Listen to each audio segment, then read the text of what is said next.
Bonjour à tous.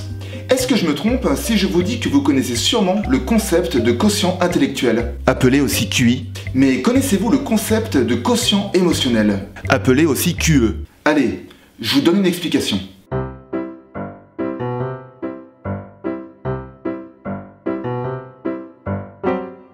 Pendant très longtemps, l'intelligence était mesurée par les seules capacités de raisonnement logique mesurées par le quotient intellectuel. Ah, ça me rappelle ce bon vieux test de QI. Hey, c'est super, il y a plein d'images! Oh mais son test à la ah, ça fait 2 heures que je suis dessus, puis j'arrive pas à le terminer. Ouais, c'est normal, t'en es où? Je suis qu'à la 2e question. Quelque chose me dit que ça peut vous rappeler des souvenirs. Ainsi donc, ceux qui avaient un gros QI étaient considérés comme l'élite. La société leur garantissant réussite professionnelle et sociale. Mais je comprends mieux pourquoi j'échoue dans tout ce que j'entreprends. Mais heureusement, il faut se rendre à l'évidence que les choses ne fonctionnent pas de façon aussi simpliste. Ouais, mais encore heureux!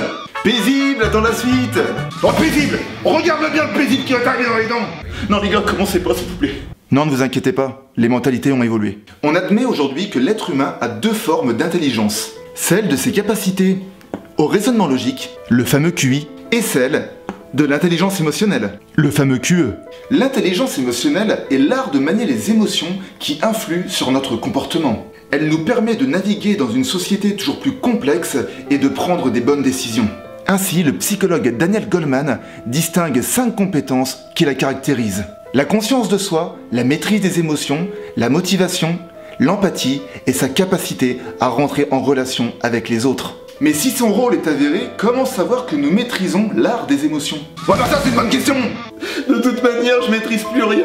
Voici 3 signes qui caractérisent un savoir-faire émotionnel aiguisé. Pour commencer, votre vocabulaire émotionnel est diversifié. Quand beaucoup de personnes disent « je vais mal », bah tu veux que je dise quoi? Moi si je me sens mal, point barre. Perso, je m'en fous, je vais toujours bien. Moi je me sens pas bien. Les personnes à l'intelligence émotionnelle fine peuvent identifier si elles sont irritables, frustrées ou anxieuses. Plus les mots sont précis, plus on comprend les émotions vécues et la meilleure manière d'y faire face. Une deuxième caractéristique des personnes ayant un savoir-faire émotionnel est qu'elles ne sont pas rancunières. Moi, y a plein d'amis qui veulent plus me parler sous prétexte que je suis tout le temps en train de me plaindre. Voilà, dis-toi, je suis bientôt faire partie. Pardonner à quelqu'un permet non seulement de se sentir mieux, donc d'éviter le stress, mais participe aussi à votre bonne santé physique. Une troisième caractéristique des personnes à forte intelligence émotionnelle est qu'elles donnent sans attendre en retour. Ouais, ça c'est bien vrai. Ouais d'ailleurs, t'oublieras pas de me rendre mon ballon de foot.